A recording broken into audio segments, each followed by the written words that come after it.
They will tell you on Monday that one party is winning. Then on Tuesday, they will tell you that that party is not winning. When you improve somebody's life, that person, you touch the life of that individual, particularly the women. When Udayanithi Stalin had given the statement, Sanatan the Savanash and stuff, none of these people in the opposition criticized it significantly. Muslim veto in Hindi heartland has come to a virtual end. It was not a pro-Congress vote, it was an anti-VRS vote. जब voter किसी को जिताता है तो पूरा जिताता है, किसी को हराता है तो पूरा हराता है. A woman is a loyal voter. She rewards somebody who does good for her or her family. Modi did that. Modi took care of the dignity of the women. So for that Hindu, it took long to reach that. Whereas when it was for the other community, the government acted in no time. When Hanuman Chalisa was there, people said Section 144 is imposed, but that was not the same principle which was like other way. Taking push-ups on air, which people found quote-unquote very wrong, but then Rahul Gandhi also ended up doing those same push-ups in Bharat Jodo Yatra. Yeah, the southern states are much smarter, much more superior to the rest of India because they don't vote for the BJP. Baki state बहुत घटिया खराब states हैं. A lot of females tell me that you look very cool in your podcast, so you've got a very good female fan following too.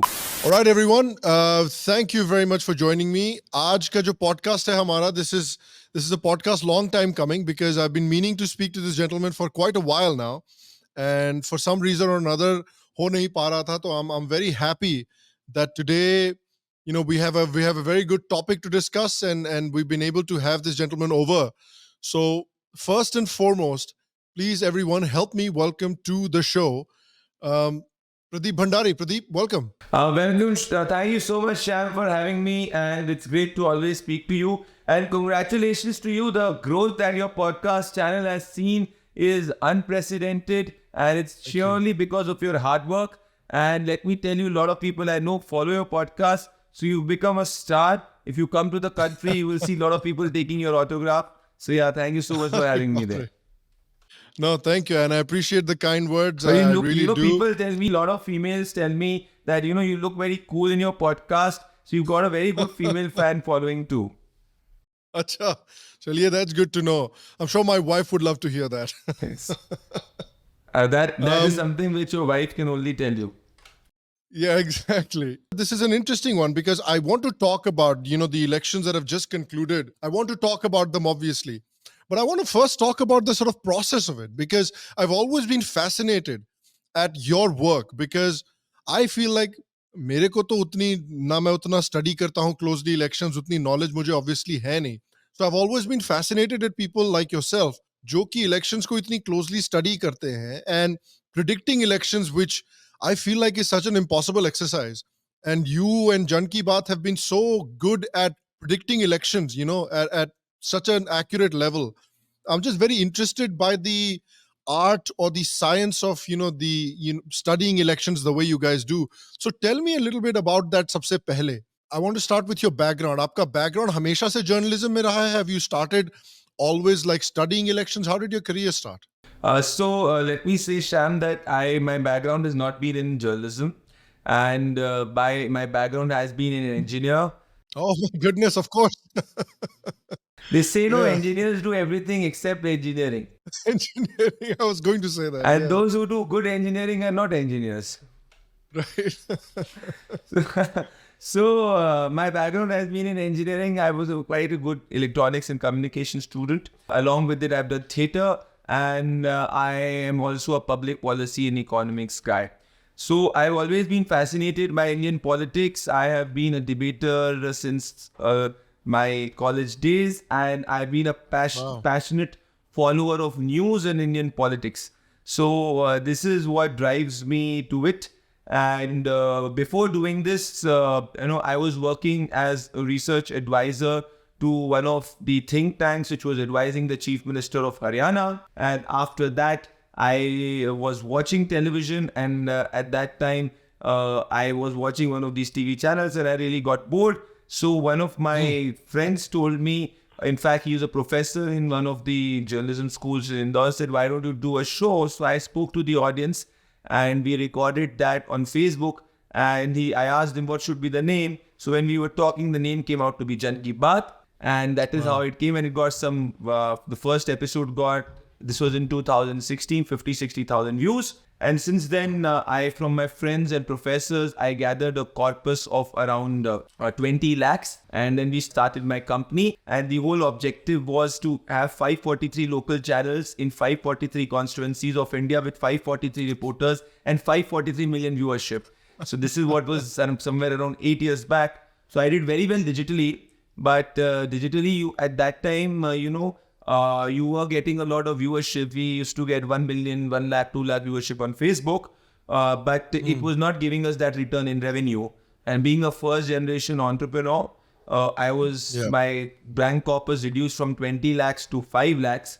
At that time, I got another infusion of 5 lakhs from another professor of mine. But I said, boss, this cannot work in this way. So this was 2017 UP elections. And one of my friends was doing the campaigning for the Bharatiya Janata Party at that time. And I traveled with him to every district of UP. And that was a time when everybody was saying that Samajwadi Party is coming or BJP is coming with a slender majority. I don't know how, but when I traveled across, I built a local informer in every constituency of every district of Uttar Pradesh and every second constituency of Uttar Pradesh. I spoke to a friend who was at that time working with a business channel called BTVI. And he said that, boss, whatever is going on in the media is rubbish. BJP will sweep it. I have data from every district. And the BTVI, being a business channel, had no stakes even if the survey went wrong. And that is when the first Jan Ki Baat survey came out on BTVI, and it was damn correct. So I thought that it allowed me to do my journalism, and survey helped me monetize it. So I thought it's good. Then I started to stay for months in any place where the election was coming. So Tripura election happened. In Tripura election, I stayed in Tripura for 1.5 months. And at that time, nobody from Delhi had gone to Tripura. And again, by that time, I had built I had that much amount of capital to hire 5 full-time people. And along with that, we had then built in every constituency, we had built an analyst, also a reporter. And how did I evolve a model of predicting? So this model of prediction involves quantitative data modeling. At the same time, it also involves qualitative information gathering in which narratives are working and which are not. And finally, after 1.5 years of work, we were able to build a model which was called as Jan Ki Baat probability map of outcome model. So then I got Tripura also bang on correct. And I was the only guy who got Tripura correct. That allowed me to also do reportage in Tripura. And we were very, very popular in Tripura. And there the people only funded my travel. And the average constituency in Tripura is of 22,000. If you get 22,000 votes in Tripura, you win an election. So we were watched by 18,000 people on our Facebook page at that time. So which was huge. So it was and then I partnered with NDTV in early days, and it was a cabal of leftists who went in order to question me, but I could survive that. Then I started to come on TV debates. And along with that, Jan Ki Baat was growing digitally. And this is how things started to get viral. Then we partnered with Republic. Then Republic launched its Hindi channel. My show became #1. And then it was, then I joined them as a consulting editor. Then after that, we joined Indian News as a news director. But across this journey, all my journalism was going on. But my main core, which was traveling across the length and the breadth of the country and building a very solid team of researchers, I was able to do so. So in the last 8 years, I've been very fortunate that I have trained youngsters from different backgrounds and have built a model, Sham, which is a very indigenous model, which is not generally most of the people who predict in the country use a catty-based model. And it doesn't work. A what-based model? Sorry. Yeah. A what-based model? A catty-based model is where basically you set up a calling center in Delhi or somewhere else and you call voters to ask who they are voting for. That's where they get it mostly wrong. But for me, the most fascinating aspect, Sham, was that psephology gave me an opportunity to travel 1 lakh kilometers in last 8 years, 25 states and 400 constituencies. So I have built a political instinct of mine. And I unlearned a lot of things, and I got a chance to speak to thousands of people, and which helped me build understanding of how Indian voter thinks. And this is where we got psychometric analysis also in our model. So what we basically do is, Sham, that I send data researchers on every constituency whenever we are predicting a state or a Lok Sabha. They get quantitative data. We get it checked by another team of researchers or data analysts. And then we see where is the noise. And then I personally also travel on the ground. And all of this, we apply the Jan Ki Baat model, which assigns probabilities to different outcomes. And based on those probabilities is when we assign.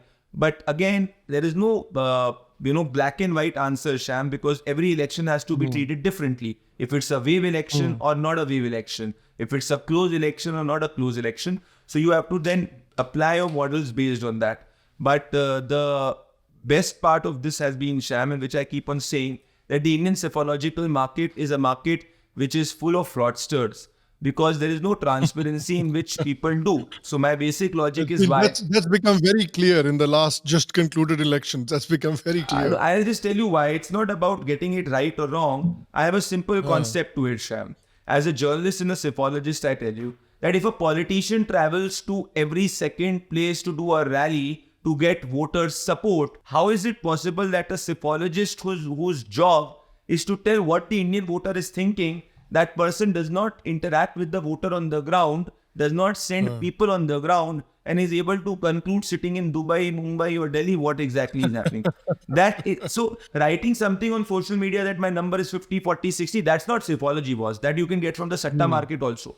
Psephology is, and that these guys do much better, let me tell you. So psephology is, what is India thinking? Why is India thinking? And when you do not get it correct, you need to know what did India think which you missed. So, I can tell you that for me, so when I'm having a role, say when I'm in a role of a journalist, at that time my job is basically to voice my opinion based on facts.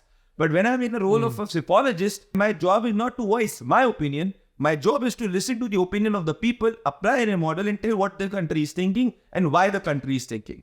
So why do I do journalism? Is because I have passion for news and I have passion for narrative. This is a very unique composition. So yeah, at a time, Dr. Prannoy Roy had built a model where he started as a psephologist, then he evolved as a journalist and continued to do psephology. I have huge regards for the man for what he did. But post that, whether the likes of Yogendra Yadavs have been very big frauds because they lied and they used to impose their thinking on the people of the country. They neither have worked on primary data. We work on primary data, that is we interact directly with the voters. So this has allowed us in the last 8 years to get 39 elections correct out of 43 which we have done.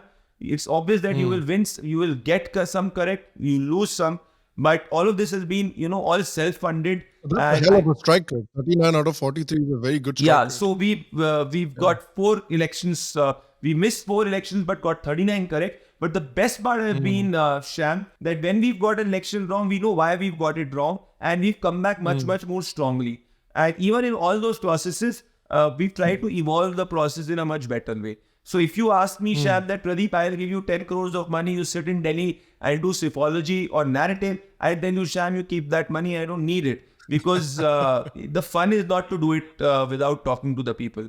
So my objective has been to send people on the ground, train them, and at the same time, I also should be traveling on the ground. So this is a difference between a journalist voicing an opinion and a psephologist voicing an opinion. So during the election, if you observe, many times when the elections are very, very critical, I also tend to not have the hat of the journalist. So this time I did not have a hat of the journalist in these elections because that somehow, gets me in the role of voicing my opinion, and then I'm not able to see what exactly is coming as it is. So that's how I will tell you. But it's an indigenous model, which is, I will send you a link. So I had predicted a bipole in Delhi called as Bhavana. And that is where for the first time we had publicly, written how did we predict that election and what were the factors attached to it, where I had predicted in every colony who will win or who will lose. And we got that correct. Wow. So I will send you after this podcast. You have a look on it. It's on the Jan Ki Baat website. We did that long time back.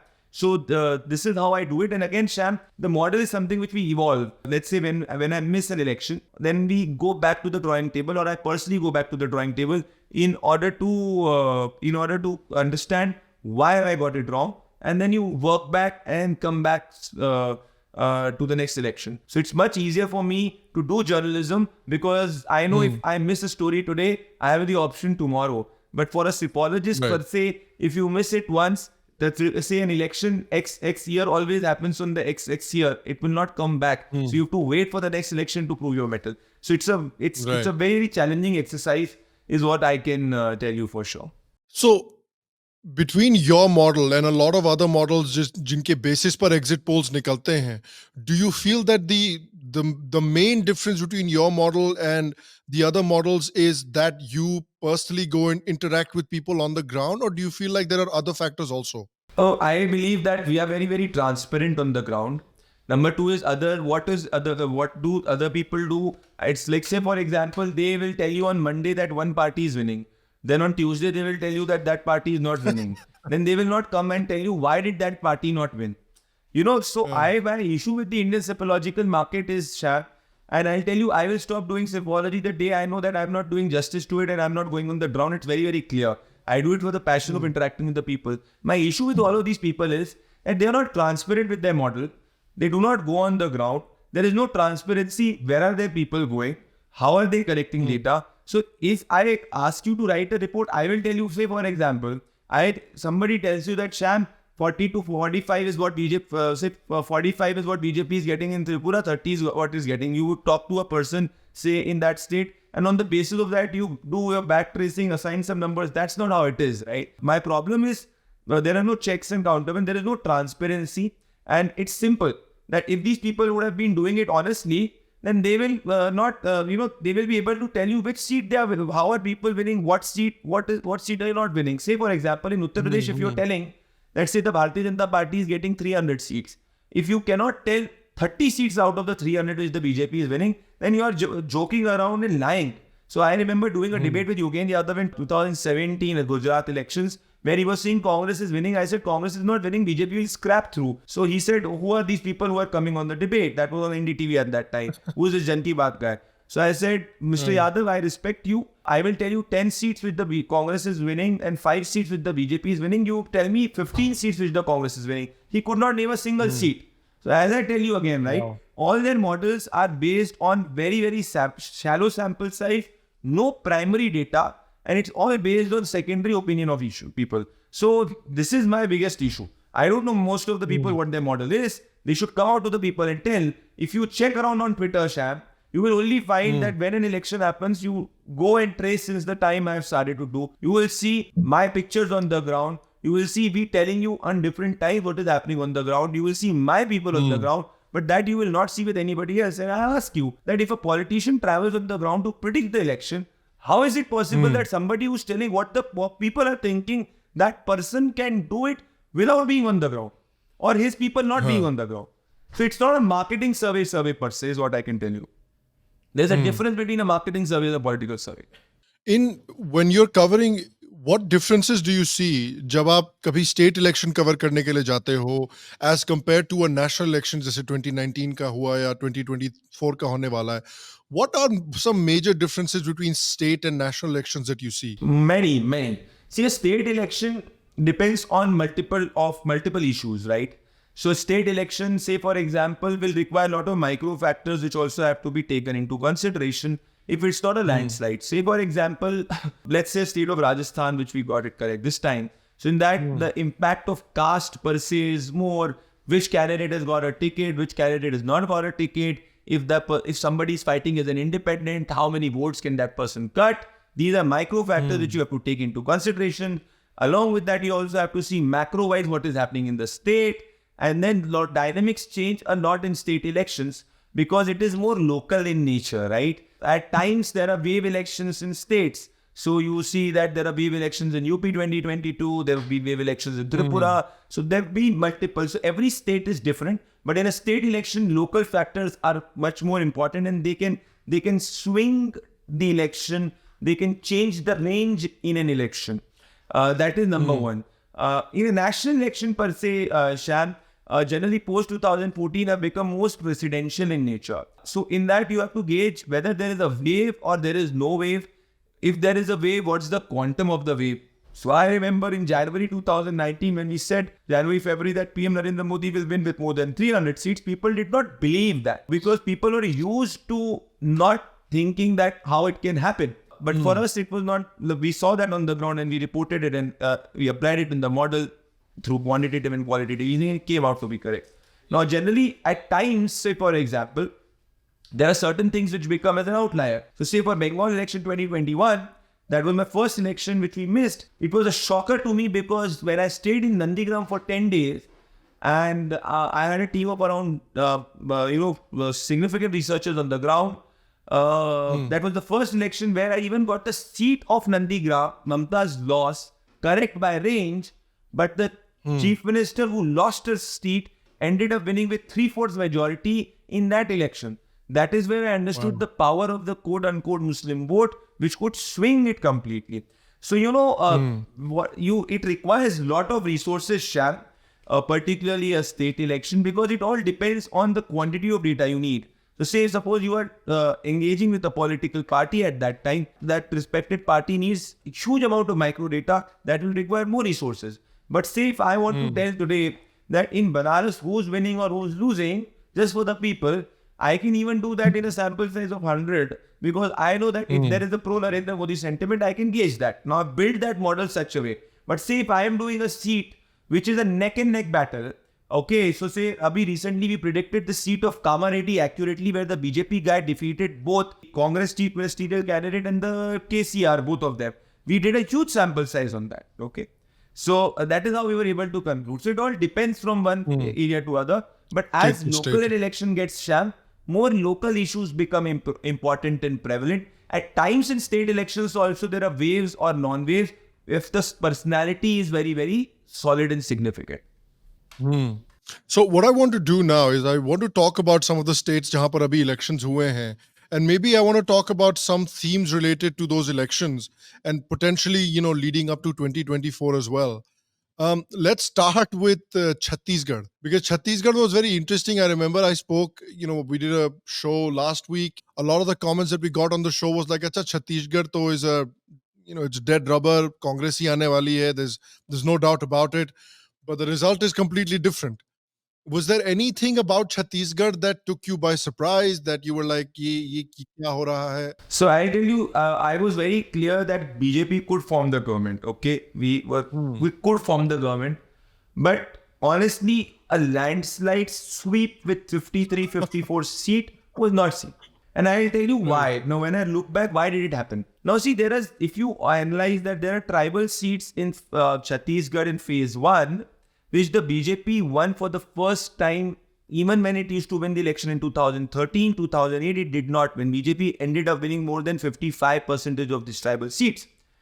Now, what I found when I did a backtracing is that it was, the data researchers who went on the ground at that time ended up getting a lot of qualitative information, but they could not go in the interiors on those laxal belts and tribal belts. Now, the RSS and the Janjati Samaj had done significant work there. Narendra Modi's schemes had touched even those interiors in that sense. So that was not that people could not gauge the surveys could not gauge that because they honestly did not reach on those places, which is what when we did a team meeting, we got to know. So we were clear that yes, BJP could form a government, but this landslide, if anybody tells you they expect it, it's not correct. People would write numbers of 48, 49, 50, but that is fine. People did not say, it's a landslide, clean sweep BJP, there is no kaate ki takkar. So the message from this is, Sham, again I come back to one point which I've learned from the Indian voter, that जब voter किसी को जिताता है तो पूरा जिताता है, किसी को हराता है तो पूरा हराता है. Remember that. Right. This is what I'm seeing in the good Indian voter. I've become in the tendency to give decisive verdict, and this is what I say. So I remember in Telangana when we had doubts, where one of my team was telling, it will be a hung verdict. My wife, who had stayed significant time in Telangana, said that, people don't give hung verdicts these days. So then I went back to the ground myself for 3 days and I said, it is clear Congress is coming back to power. And then I told I had to send another team, and that also reconfirmed it. And then we have to jump the data of team 1 and went with the data of team 2. So I have learned it that voter generally gives more decisive verdicts. and it's becoming clear and Right. clear. So Chhattisgarh was the tribal belt which the BJP swept, got 55% of the seats. This is what made that 53-54 possible. What do you think went wrong for the Congress there? Because, It took like its you traditional have. vote for granted. Uh-huh. That's what went wrong with them. They peaked to So, what is the traditional vote for Congress in generally Chhattisgarh? these belts of Bastar, Kakir. See, 2018, Congress won out of those 20 seats more than 17 seats. Okay. Now this Right. time the BJP ended up winning out of those 20 seats. They ended up winning 12 seats. So from 3, they jumped to 12. And these were bastions where the BJP never led in the past 2 when they used to have the government. So this is where the Congress thought, "Ki yaar, ye to hamara hi vote hai." So that's what I say. Nobody can ever take the Indian voter for granted. Then coming to Madhya Pradesh. Madhya Pradesh was also, there was a lot of doubt whether the BJP will be able to form the government. There was a lot of talks about Shivraj Singh Chauhan ke khilaf, bahut sari anti-incumbency hai. The Congress has, उनके campaign बहुत successful रहा है मध्य प्रदेश में. And even there, a lot of people were like, "Oh, most likely Congress has this in the bag." So, वहाँ क्या difference हुआ? Was that the tribal vote again? What No, happened there? I tell you, I'll give you this, and I'll give you a very data logic to it.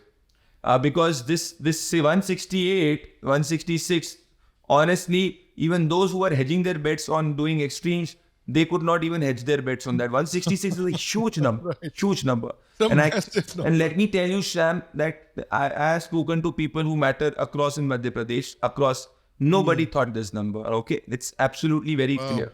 Now, when I do a back tracing to it, I was clear that yes, BJP could form the government with the women vote going its way, but it's a landslide of a disproportionate order. So how did it happen? 78% was the men vote, 76% was the female vote. So imagine a scenario in Madhya Pradesh, right? So imagine a situation where there are 78 men voters who've gone to a booth and 76 female who've gone to the booth. Now, I was very clear that the BJP is getting majority of the women vote. It ended up polling 80% of the women vote. So when you do 80% of this 76% or 76 voters, you end up with, say, base vote of 54, 55. So you have already taken a lead of 20, 25 votes. Now, even if the BJP ended up getting 40% of the men vote, it still wins the election on that seat, even if it's a close margin.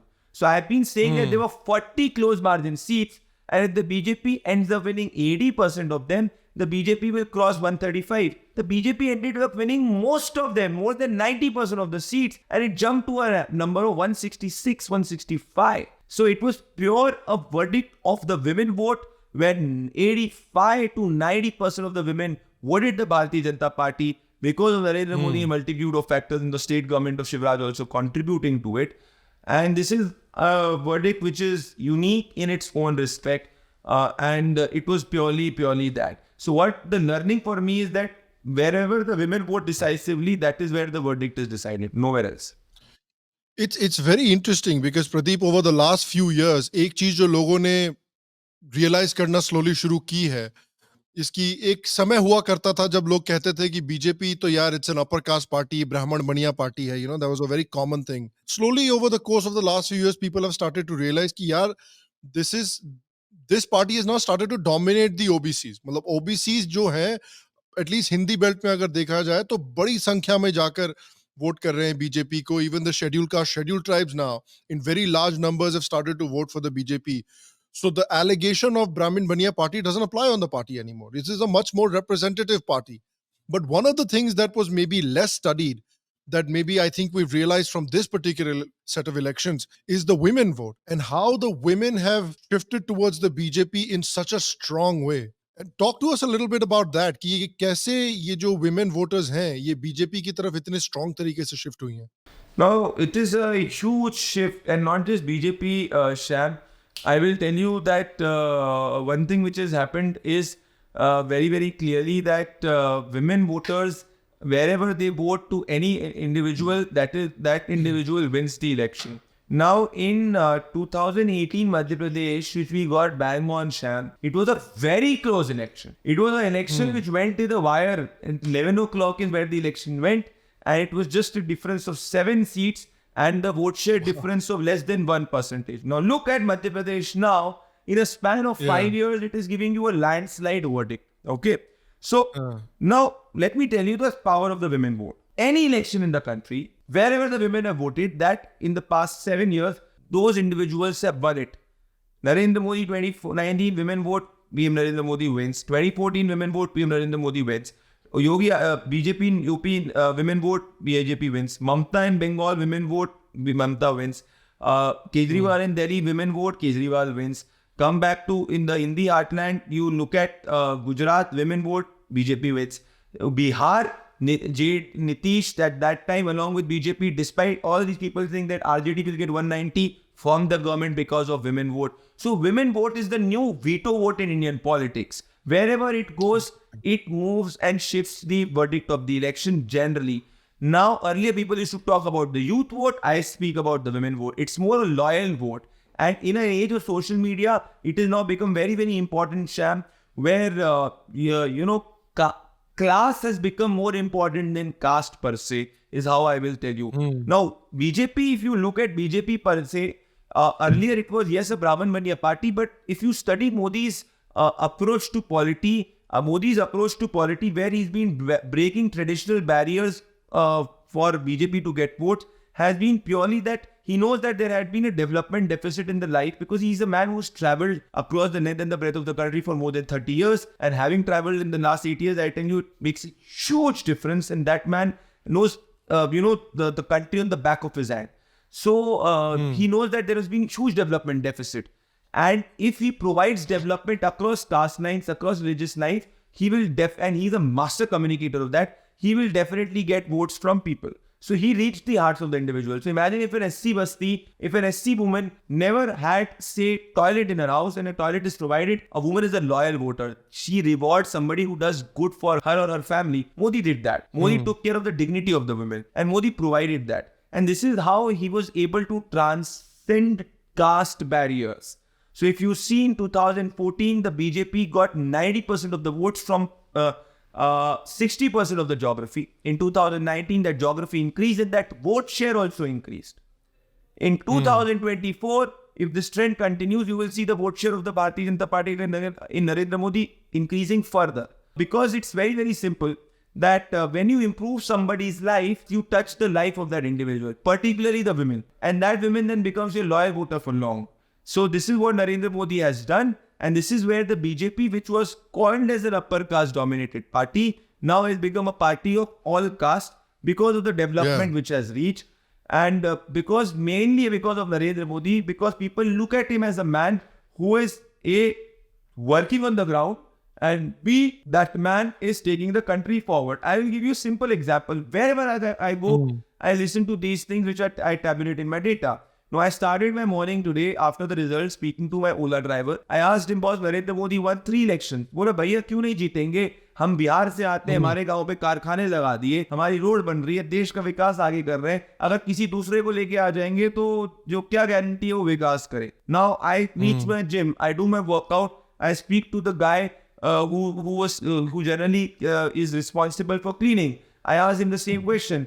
बोले sir हमें तो नहीं पता, मैं तो बुलंदशहर का रहने वाला हूँ, वहाँ तो काम हो रहा है, हमारे गांव में पहले सड़क नहीं थी, अब सड़क बन गई. So what I'm trying to tell you is that this is a constant thing which I've seen, that people are seeing that somehow the other work is happening in some or the other form, and that is what is being acknowledged. And on the other side, there is no person who's giving an alternate credible agenda for the country which can take on a man like him. So this is where people voted, and people have not seen, particularly those generally in this country, that India's global prestige will go so high, so they take it as a matter of prestige. They break it as so this is very, very important. This is what you need to know, because when they say they are Indian, उनको लगता है pride बड़ा है. So this matters a lot. So Modi को हराने वाला इस वक्त कोई नहीं है, और नरेंद्र मोदी देश भर के across on the ground काम कर रहे हैं, इसीलिए जाके he gets votes from different places in new geographies. Right. Anything, Rajasthan was a result that was more along expected lines, but is there any particular theme that you picked up from Rajasthan? So you and me were expecting it, but there were 70% of the people who were saying that Congress will form the government. In fact, I can tell you when we said that, you check it out. In fact, I can tell you that when we said, because Rajasthan we got it correct last time also, and this time I got around 20 calls of people saying that, boss, you are wrong because Congress is forming a government. I said, boss, Madhya Pradesh, you got the trend correct. Fine, it's a landslide, but yeah, BJP should form the government. In Rajasthan, we said BJP is comfortably forming the government. I was shocked to see people not agreeing to that. And the logic was simple, Sham. The Gujjar vote which voted for the BJP Congress last time has voted an anti-Congress, which is clear at the base of the verdict has shifted completely. The interesting factor there is, Sham, that in Madhya Pradesh, the women did an individualistic voting. In Rajasthan is a Samaj where community voting matters a lot. I call it as a Dadaji concept, where people in the village sit together and then they, decide whom to vote. So don't expect a Gujjar women to vote from a different way than a Gujjar man. That's how the community is. So they do more community voting. And in that community voting, both the men and the women voted more BJP per se. So it was a vote not per se against Gehlot, but against Gehlot's ministers, against his MLAs who had a perception of corruption. And at the same time, whether it is Madhya Pradesh, Rajasthan and Chhattisgarh, one common thing has happened is, Sham, that appeasement was rejected.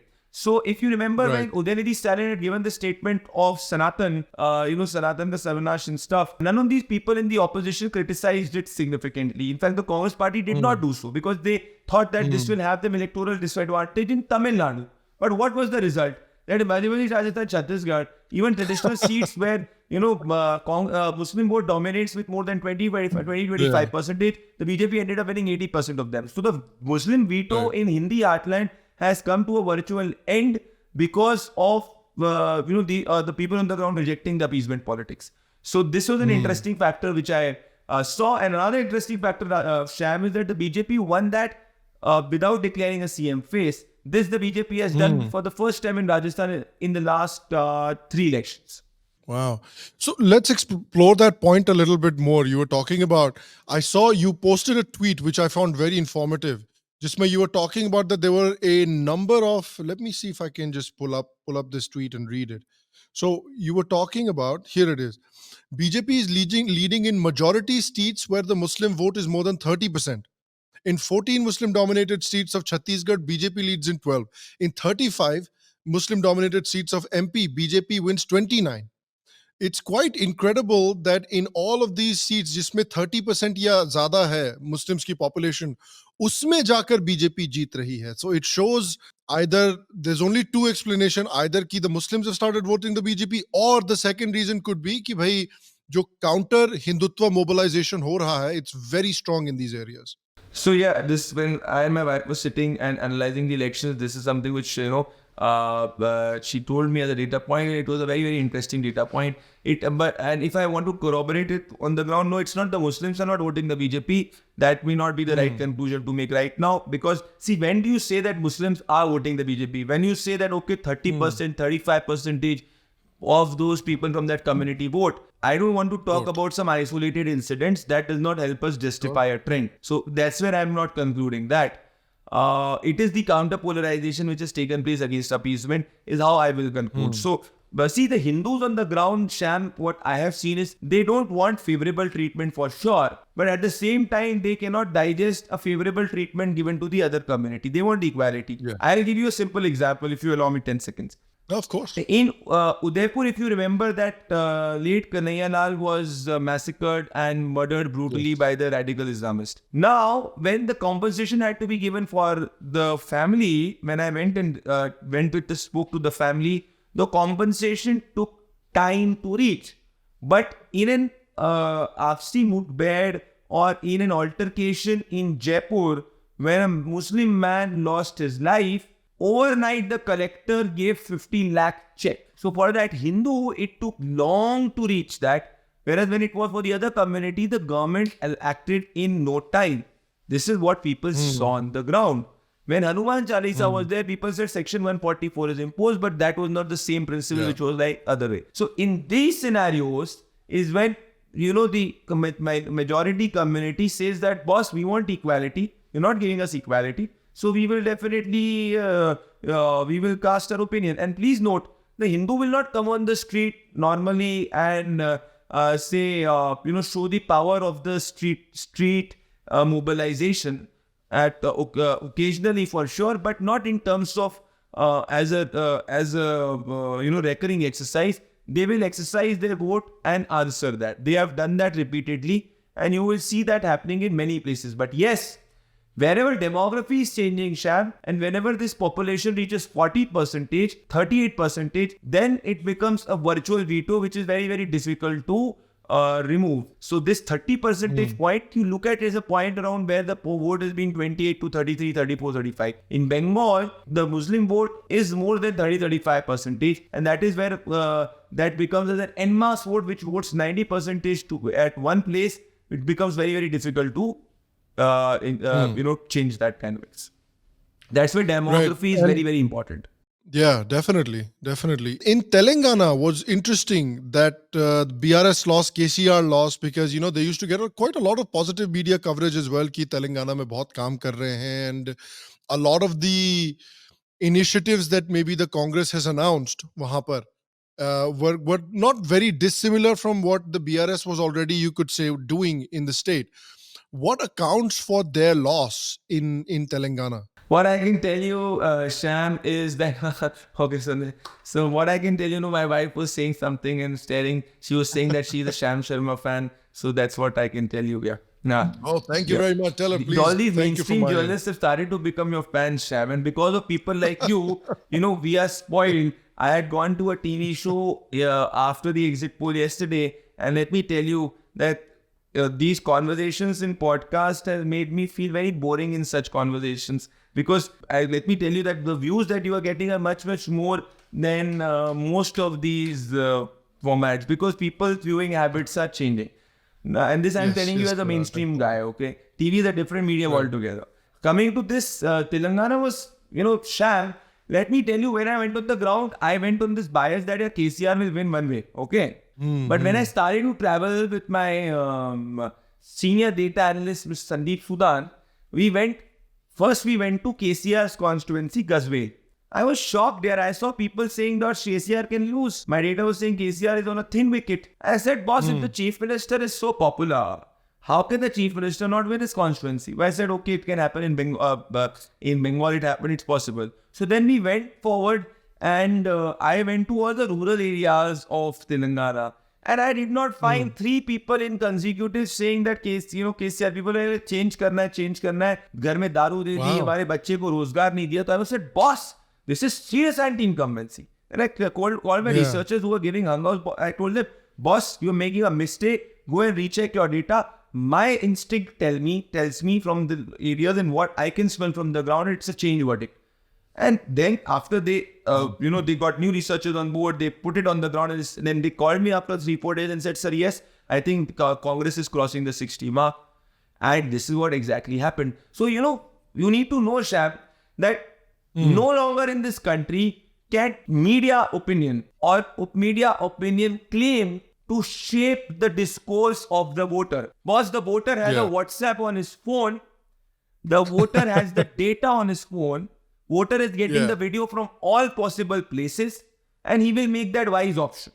Okay, it's as simple as that. So, if you say that if a chief minister gives lot of ads in media, and then the chief minister has not done tangible benefits on the ground, those ads will be nothing but junk. Yes, you have to ensure that your work is visible, but at the same time, you have to actually do that work. It's as simple as that. So Naveen Patnaik, without any amount of media publicity in national media, ends up winning consecutively because he's done that tangible work. Narendra Modi, per se, earlier there were governments which used to give so many TV ads. The government has reduced that significantly because it reaches the people on the ground. So, earlier media monarchs used to think that, what we will say will happen in the country, and what we will decide will happen in the country, and our opinion can change the image of one person or the other. Now, in this democratized, information, decentralized space, that no longer exists. It's as simple as that. Your opinion, people will watch. That's why a lot of people who are anti-establishment on YouTube or other places are watched. Pro-establishment are also watched. But please don't think you are some high moral ground harbinger of truth, or you are some person who is there to go against the regime and will change opinion. No, boss. Elections are not happening on the basis of that. There are many dynamics which come into the picture, and which dynamic is important at that time, you have to see it. In Telangana, it was simple. People wanted a change in government because they thought that we did not get employment, and the welfare vote of KCR, particularly the parents and the old age said, बस ठीक है हमको पैसा दे दिया पर हमारे बच्चे को तो दारू दे दी ना. That moral high ground was taken, and this is where KCR could not retain, despite actually doing work on the ground. He did work on the ground. At the same time, he governed it also well, but this is where he failed fully. That's very interesting. And one of the things with you and Jan Ki Baat has also been that आप लोगों की accuracy Northeast में काफी strong रही है. And that's something that a lot of people, I feel like a lot of mainland election predictors जो भी हैं वो उतने अच्छे से नॉर्थ ईस्ट को समझते नहीं जाते ही नहीं है ना वो जाते ही नहीं है. देखो हाँ. मैं आपको बताता हूँ क्या है. उनको कोई नेता फोन कर देगा यूपी में बिहार में, उस हिसाब से वो नंबर चला देंगे.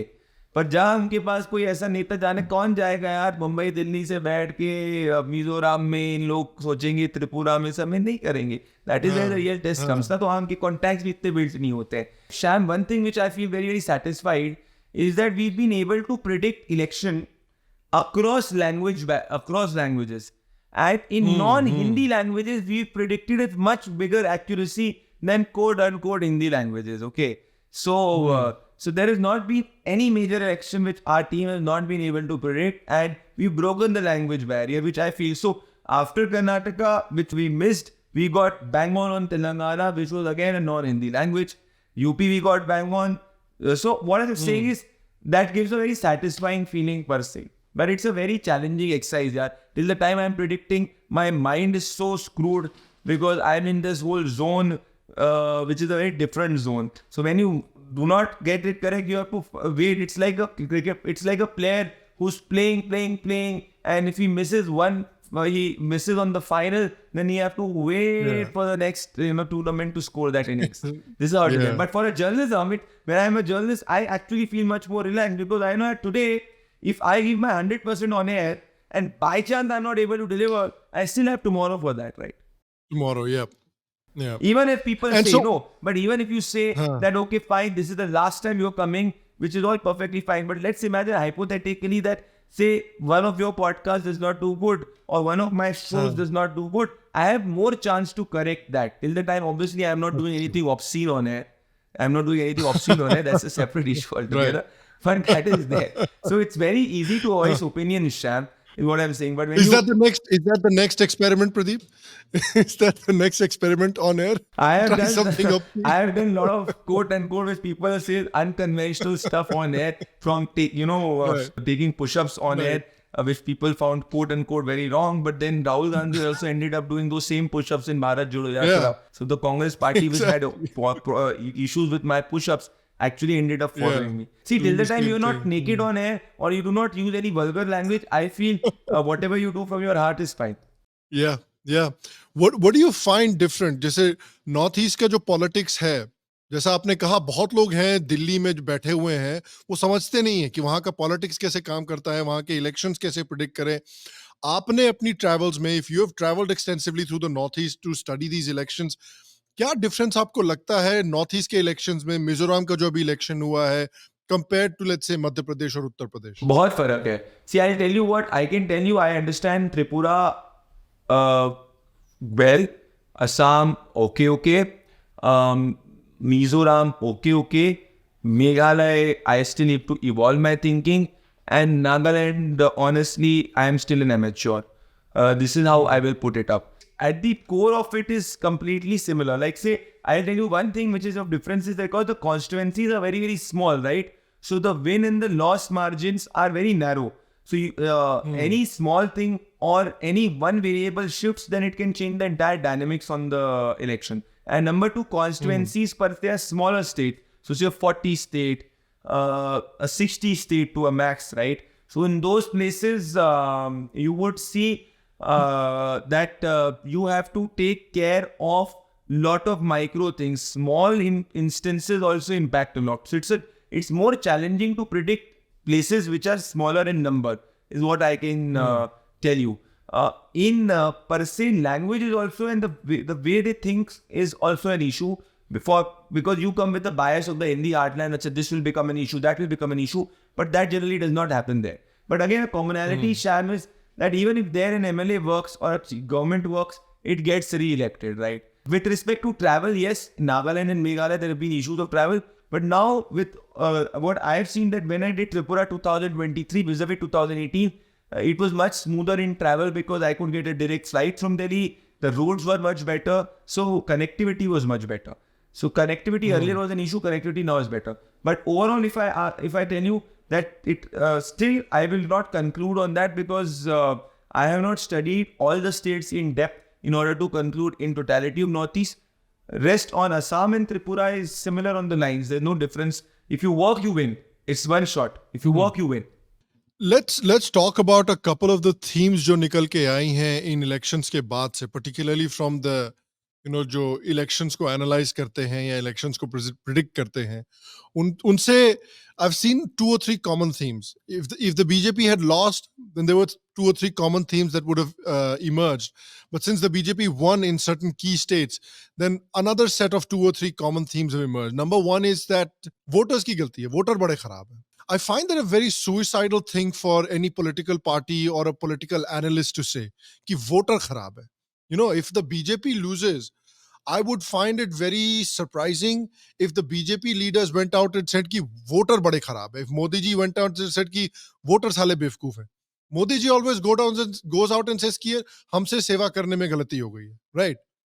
So I find that idea of saying कि voter बड़े खराब है या voter बेवकूफ है या voter को समझ में नहीं आता है कि वोट कैसे देते हैं, इस डे एंड एज में 2023 में जब देख रहे हैं कि वोटर्स के पास कितनी इंफॉर्मेशन है और वोटर्स कितना सोच समझकर वोट डालते हैं, उसके बावजूद इस तरह का एनालिसिस अभी भी टीवी पर कैसे होता है?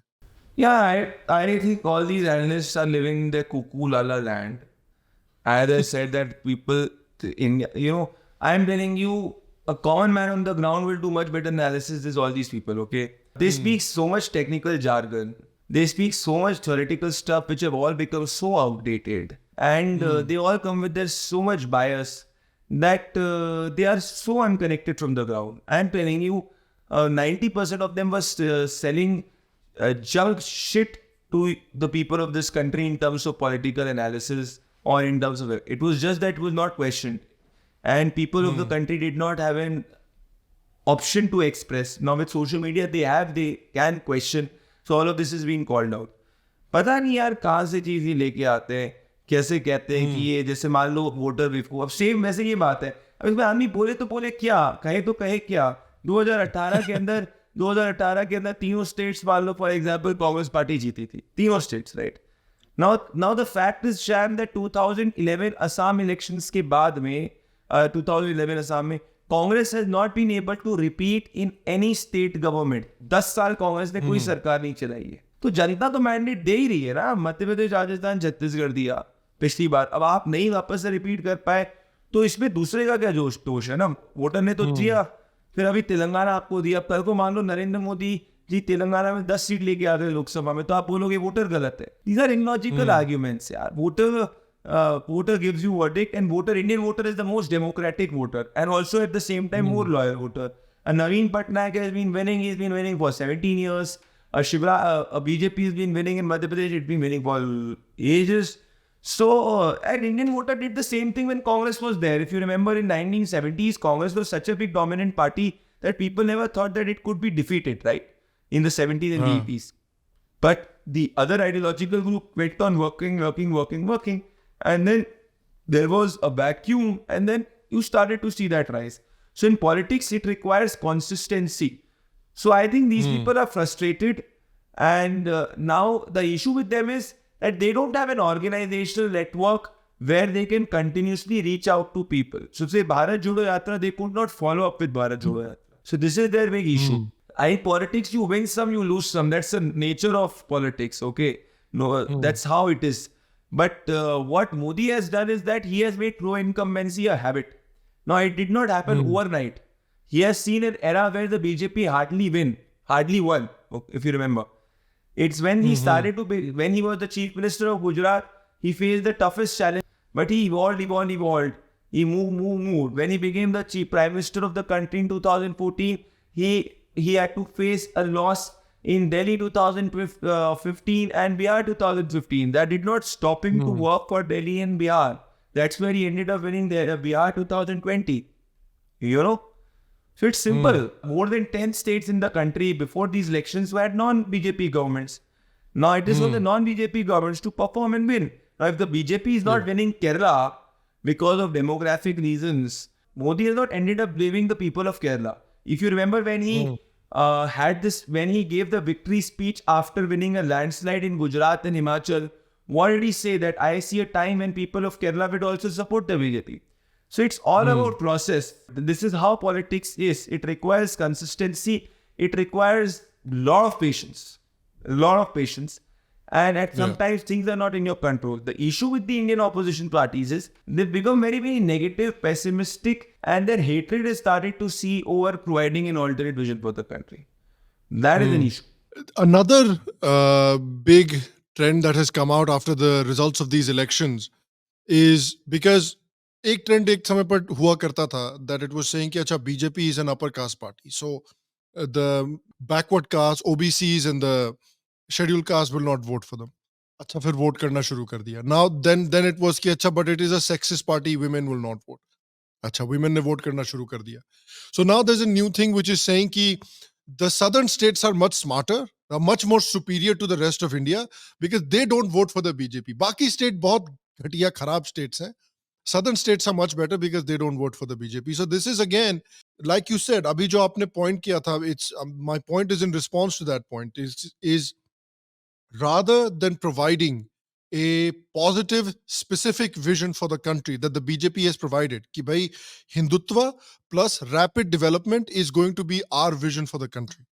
The opposition is saying कि our vision for the country is कि how can we balkanize the country into smaller and smaller and smaller pieces so that we can hold on to those smaller pieces by the looks of it, right? You can never defeat somebody in life. Remember this, and this is a very philosophical thing. I'm saying you might sound क्या तुम philosophical बात कर रहे हो. You can never defeat somebody when you say I am against that man. Okay, till the time you do not provide an alternate vision और अपनी लकीर जब तक बड़ी नहीं करोगे तब तक तुम किसी से ऊपर नहीं उठ सकते हो. ये अब इंडियन ऑपोजिशन या राहुल गांधी की इशू क्या है जो मैंने समझा है, and this is my thing if I go into his brain जितना समझता हूँ, he somehow feels that boss Satta was mine. And how did Modi come in 2014 and ensure that I could not become the prime minister? He's not able to digest that. Because for 70 years or 80 years, before independence also, it was our legacy which was there. How come a man who had no family background, nothing, comes here, wins a majority, defeats me again, gets me out of Amethi? How has he been able to do that? No, it's a hard fact. अगर आप मान लो जिंदगी भर एक मैं आपको बहुत बड़े पैलेस में बैठा दूं और आपकी सर तरफ हर चीज हो रही है और आप राज कर रहे हो और सडनली आपकी कुर्सी चले जाए तो आप भी इस तरीके हो जाओगे, कोई दूसरा आदमी ले ले तो ये आप शौक में चले जाओगे. तो he is not able to digest that. हमने मेहनत जमीन पे संघर्ष नहीं किया है तो उनके अंडरस्टैंडिंग थ्योरेटिकल है. ये एक इशू है. अभी देखो साउथ वर्सेस नॉर्थ का भी फैक्ट किया है. इतना बेवकूफी वाला आर्ग्यूमेंट कौन दे सकता है? This further elopes the अगर मान लो if people in the Congress like Karti Chidambaram they gave that argument, मुझे लगता है he's acting like a BJP. Yeah, he's acting like a BJP's agent only. अरे boss, if you give that argument, it will further consolidate the Hindi heartland. It will further ensure that you're not able to come. Even in South, what are the facts? The facts tell you that in Karnataka, it's a fight between the BJP and the Congress. In 2019, the BJP ended up winning 25 or 28 seats. This time it is your government. In the past, it was the BJP. Telangana, the BJP's vote share is doubled. In Lok Sabha, its seats were, last time it was 4 in 2001 in I think 0 in 2014. It ended up getting 4 in 2019. It might get more in 2024. So it's now become a party with 14% vote share. Andhra Pradesh, it's neither a Congress or a BJP. In Kerala, it has always been a Congress or a left. Fine. In Tamil Nadu also, they're giving it up. So if you think that the South versus North logic will work, it will not. Because facts do not tell you. So what I'm telling you, Sham, basically राजनीति होती कैसे? मान लो कि आप एक voter हो जो मेरे लॉयल वोटर नहीं हो. मैं जितना बहुत सिंपल भाषा में समझाना चाहता हूँ. अब आप मुझसे नाराज हो. मान लो Sham Sharma is angry with Pradeep Bhandari, is tweeting everything against Pradeep Bhandari every day. अब प्रदीप भंडारी आते Sham Sharma से मिलने के लिए, या श्याम भाई बता दो क्या करना, क्या दिक्कत हो गई, क्या हो गया, ये देखो मैं अच्छी चीज कर रहा हूँ, ये कर रहा हूँ, कर रहा हूँ. Sham Sharma का दिक्कत हो गई दिल से. फिर अगले हफ्ते प्रदीप जी आते हैं, श्याम जी को बोलते श्याम जी देखो मैंने ये किया, आपने ये पॉइंट करी, मिस्टेक ये देखो हो गया, चीज़ें ठीक है। तब श्याम शर्मा तब भी नहीं समझते। फिर तीसरे हफ्ते आते हैं, श्याम शर्मा के रिलेटिव बोलते हैं यार ये बंदा तो तुम्हारे लिए कुछ खराब नहीं बोल रहा, ये सब आसपास जो तुम बोल रहे हो काम कर रहा है, तुम्हें इतनी क्या दिक्कत है। उसके आसपास के लोग श्याम शर्मा को समझाते हैं, थोड़ा उसका दिल पिघलता है। फिर अगले हफ्ते फिर वापस से वो जाके गले लगा देता है श्याम शर्मा को, तो श्याम शर्मा और हो जाता है, वो बोलता है चलो ठीक है दोस्ती हो गई। ऐसे ही जो वोटर है ना, who is not being your traditional voter, if you improve that voter's life, eventually that voter will come to you. Nobody, there is nothing like your fixed voter for life, okay, except your ideological vote. Before we move on, I have one more section that I want to quickly do with you. But before we move on to that section, my final question for this section would be, okay, taking that point forward, if let's say the BJP wants to make serious inroads into states other than Karnataka, let's say Telangana, Andhra, Tamil Nadu, Kerala, what would it need to achieve to make those kinds of inroads? See, I think one thing is that in Telangana, you mark my words and see this, in 2024, they'll get more seats than what they got in 2019. There is no doubt about that. So they are doing the right thing in Telangana, but they have to project faces, okay? At state level, they have to project faces, number one. So that's to do with Telangana. Karnataka, they're already a force, and it's always been a state which is the BJP versus the Congress. Now, JDS is also further coming down, so you will see it as more as a force between a JDS, BJP, and a Congress. So Telangana, I think they have emerged, and you will see them becoming the main opposition eventually vis-a-vis Congress. But the strategic mistake, according to me, which they did was that it was not a pro-Congress vote; it was an anti-VRS vote. Post the GHMC elections in Hyderabad, BJP, if you remember, had got more than 40 seats. So and there was a huge sentiment for the BJP to capture, but they somehow fizzled out and let the Congress occupy that space. So they have to just be in the game, and Telangana, they have to develop one or two faces. It's very, very clear, which can take that brand Modi forward. In Tamil Nadu, I think they started the process under Annamalai.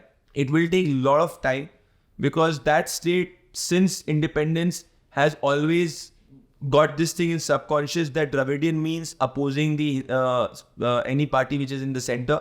So it will take some time, and that is very, very clear. With respect to Andhra Pradesh, I think it's a long journey ahead, and they neither have the Sangathan there. Right now, their Sangathan is not as strong, and they are comfortable with Jagan being there because Jagan provides them that cushion in Rajya Sabha which they need, and they will not want to disturb that in the near future for just 2 to 3 seats, at least in the start of it. Right now, I don't see them becoming a very important player.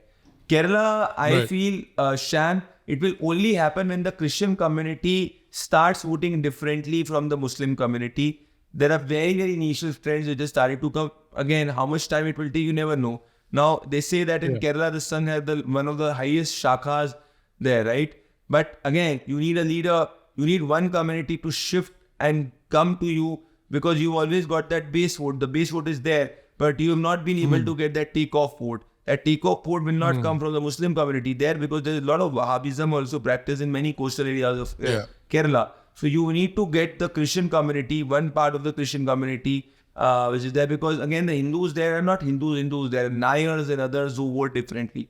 So you need that take-off vote. Now who will be that phase that will provide it? That you have to wait and watch. But I feel the states which the BJP can do well is Tamil Nadu in long term. You will see you might see some positivity in the short term. But Telangana and Karnataka, these are 3 states. Now, 3 out of 6, leave one, Andhra Pradesh, which is always seen between 2 regional parties. So 3 out of 5, how does it not become a player in the south? Yeah, definitely. All right, before I let you go, I want to just do a quick rapid fire round with you. So I'm going to ask you a series of questions very quickly. So I have to answer in one word? No. As fast as you're able to. You can use as many words as you want, but as quickly as you're able to. Who has done your rapid fire round the fastest? I know. I believe it may have been Vivek Agnihotri. He had very quick answers. But again, time is not a problem for me, so you can take as much time as you want. Because this is a podcast, this is a long form discussion. That's what it allows us to do. It gives us plenty of time. All right, question number 1. What is your advice for Modi ji going into 2024? Just keep doing what you are doing. India will vote you back with higher mandate in 2024. Advice for Rahul Gandhi ji going into 2024? Have consistency in your political messaging and do not position yourself as anti-India. And, that's what I can say. Advice for Kejriwal ji? Many people to give him an advice. But on a serious note, what I will tell you, your bigger enemy is not the BJP, your bigger enemy is the Congress. What should Rahul Gandhi do if he loses the election in 2024 as the face of the opposition? Maybe go back to Italy. I would say continue to be the face of the opposition is what I would say. Keep going till you can. For you, what is the, you had a point where you said ki at a point I used to think that youth was the most important demographic, but that changed for you slightly. For you, going into 2024, what will be the most important demographic electorally? Women. Top 3 issues, according to you, that will be the most influential going into the 2024 elections? Development and Hindutva, and maybe 3, welfareism for the women vote. What major policies do you see, or maybe 2 or 3 policies, you don't have to give a whole list, do you see BJP enacting if it wins in 2024? I feel that one thing before 2024 they will for sure do is that they will announce something again which will be catering to the women community, to the women for sure. But after they win the 2024 election, I do believe that CA should be implemented in letter and spirit. That is something which I am looking at. Number 2, they should really look at how there can be more transparency in the appointment for judges and judiciary. Because in this country, if you do not have money in your pocket, it is very, very difficult to get, justice. It's the quality of the lawyer that you have will decide whether you get justice in India or not. That is number 2. And, number 3, I do believe that Prime Minister Narendra Modi will work towards a vision which increases the per capita income of the country by leaps and bounds. So this is how I look at it. But one thing for sure, Sham, is that they should implement the CA in letter and spirit. Now, there will be a lot of people who will tell you that, the temples should, you will see government control of temples going and all. I don't see that as immediate policy decisions right now, because that requires a discussion at length. Right. If you were in charge of the opposition parties going into the 2024 elections, now question number 1, who would you be choosing as the face of the opposition? And question number 2, what are maybe 1 or 2 issues that you would ask them to hyper focus on? So number 1, I would definitely want first, for the current lot of people in the Indian opposition are all coming from a disdain to the Hindu community. They have a subconscious,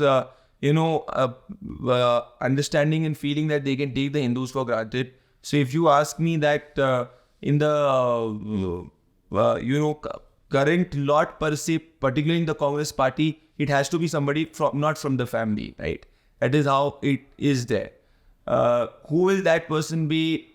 JDU is on the verge of going down. Aam Aadmi Party will take a lot of time right now. It will take a lot of time. Congress Party is dependent on the Gandhis. I don't see that. DMK is not beyond Tamil Nadu. You do not see TMC anywhere there. So, yeah, the issue with the Congress is, Sham, in the current opposition, that it has somehow become as a party which is a Hindu-hating party. Not all people in Congress are like that, but the leadership of the Congress, the Gandhis, have become in that manner. So the interesting part will be what happens if the leadership shifts from away from the Gandhis. So if you ask me who would I want to be, I think there should be a new Indian opposition.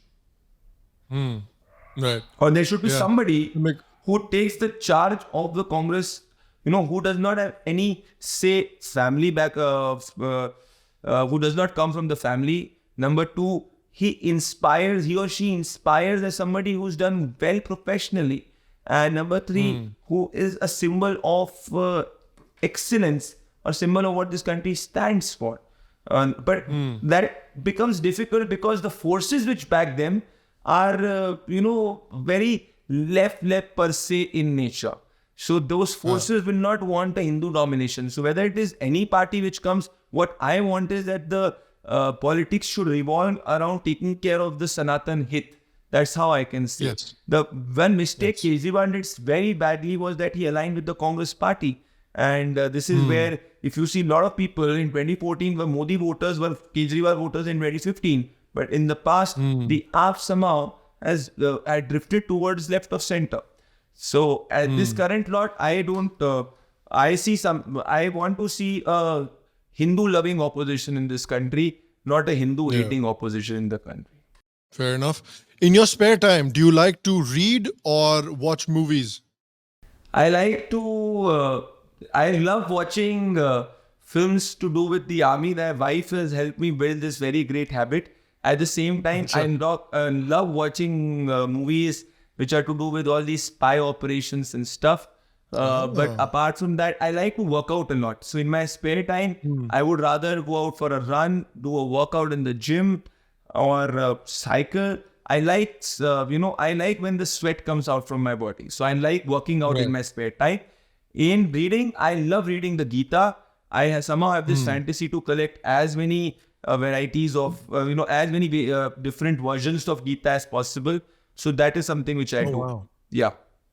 What is your current favorite movie then? Sam, the Sam Bahadur of this Vicky Caution. I loved it. Brilliant. Acha? Crazy. The way, that walk, the way he said, and what he did, huge. I love it. So I think it's my current favorite for sure. You should watch it.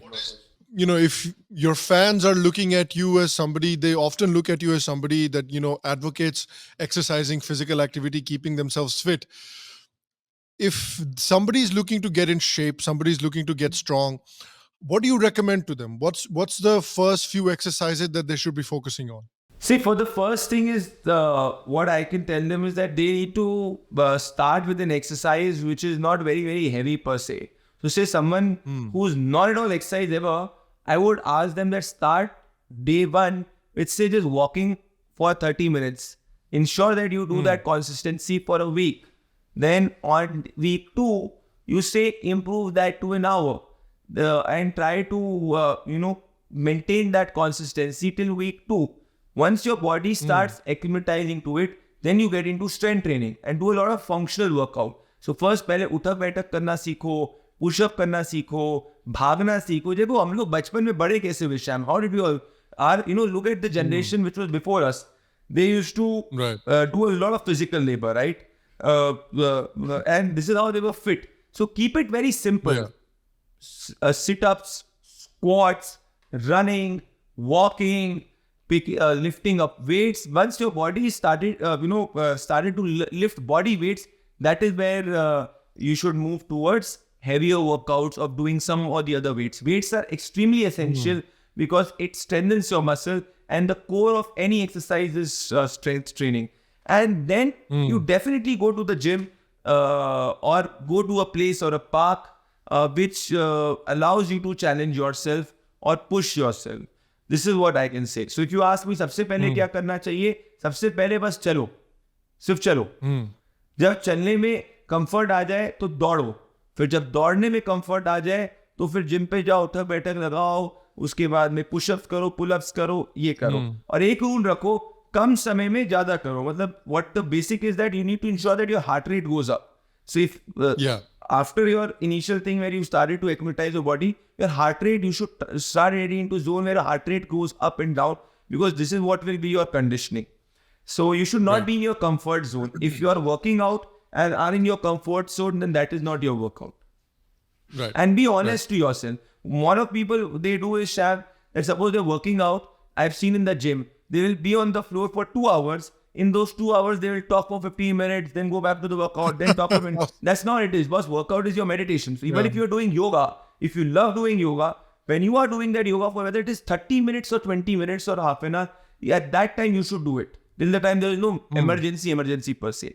And don't think कि 1 घंटा करना जरूरी है, 2 घंटे करना जरूरी है. Even if you have chance of 15 minutes, do those 15 minutes. Remember, when your body does not want you to do workout, or want you to do physical exercises, the workout when you do at that time, this is what will get you changes. That is number one.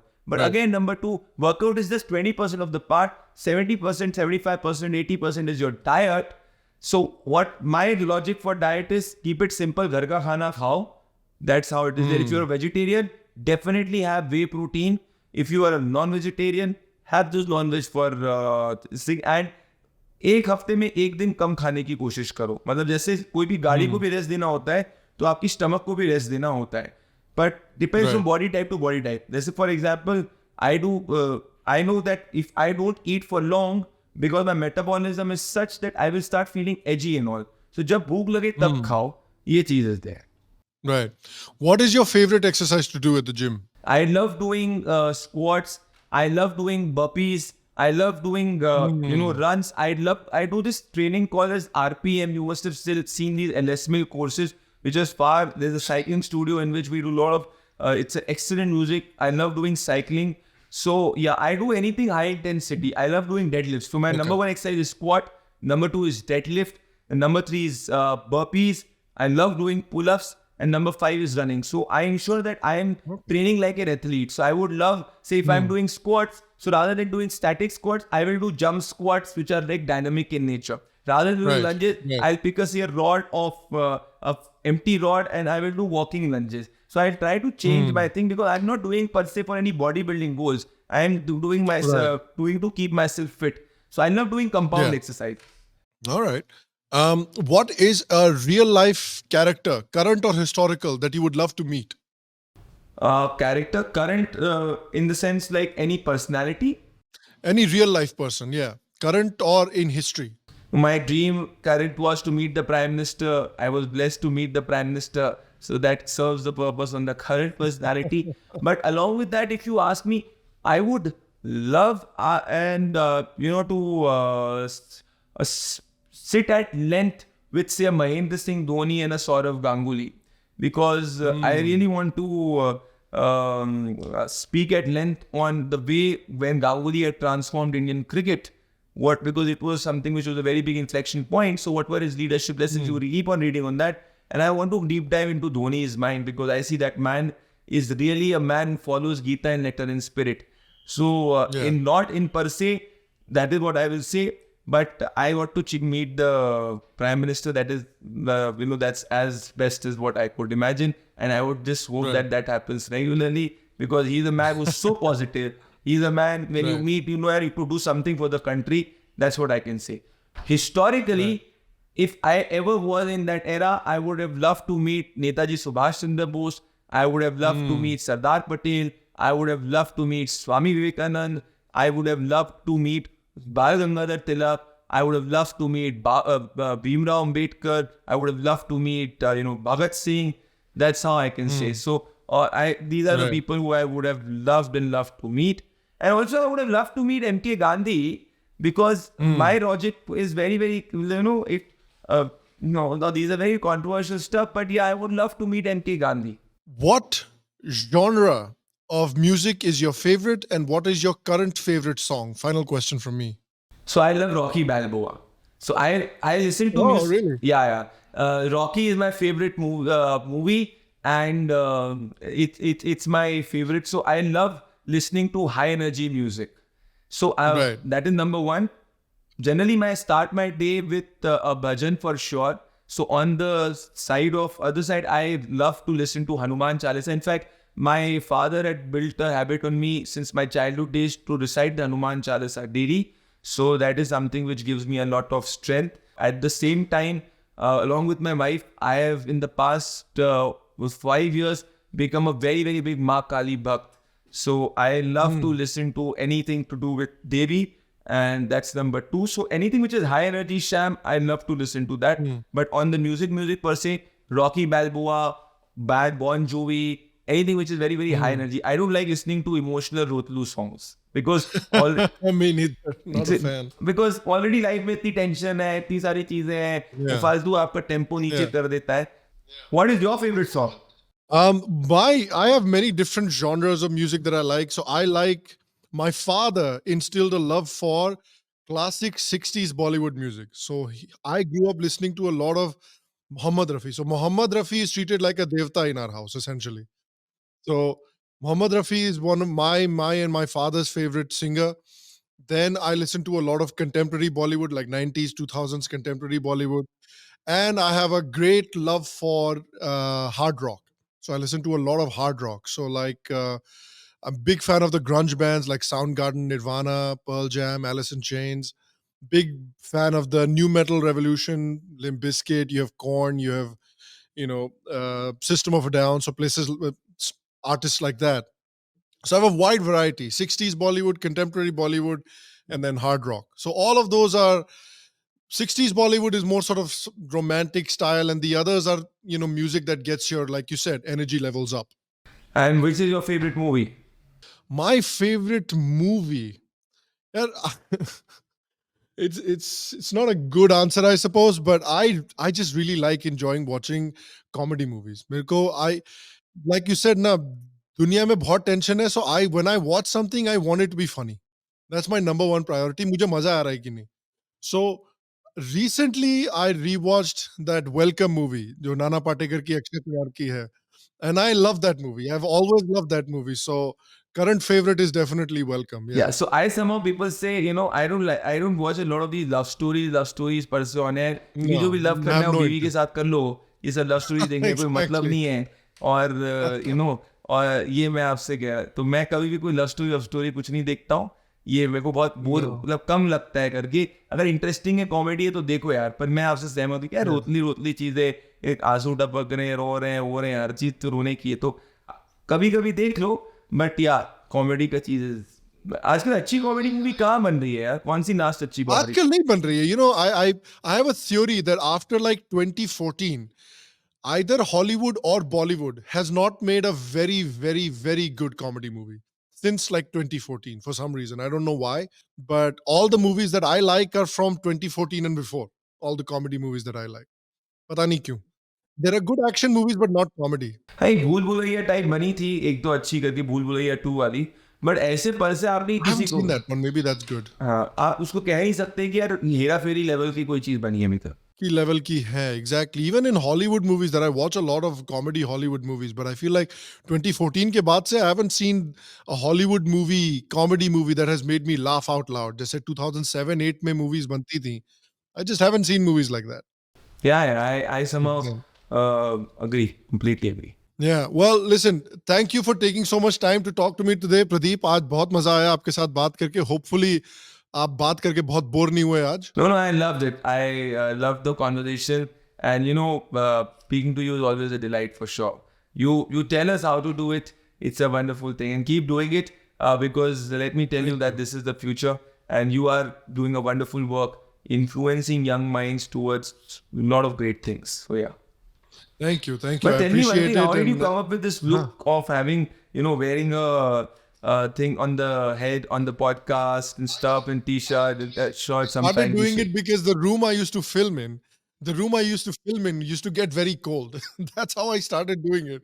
So I said, yeah, topi pehen ke karna padega because the room gets very cold. But then eventually it just kind of stuck, it became part of the show almost. So even I wear it now, even in the studio. Yes. Great. So hope to see you in India whenever you are back in India or whenever you were in India. Yes, I'm planning to visit in April around the elections. So we'll plan a visit and we'll plan some projects together, hopefully as well. Yeah, that'll be really fun to do. So thanks again, Pradeep. I appreciate you joining, guys. You can please, where can people follow you on social media? Very You can finally, follow Pradeep. this on the platform X. So follow my handle Pradeep103 and follow Janki Baat on X. You can follow it on Instagram also, Ku and other platforms. So that's what I can tell you. So yeah, that's it. Okay, wonderful. So please make sure to go follow Pradeep for some wonderful political and election-based analysis. So please go check it out. You can, if you like the today's show, please like, subscribe, share, all of that fun stuff. And Pradeep, hopefully this was going to be the first of many conversations. Absolutely, Sham. Thank you so much for having me. And it was wonderful to speak to you. Thank you.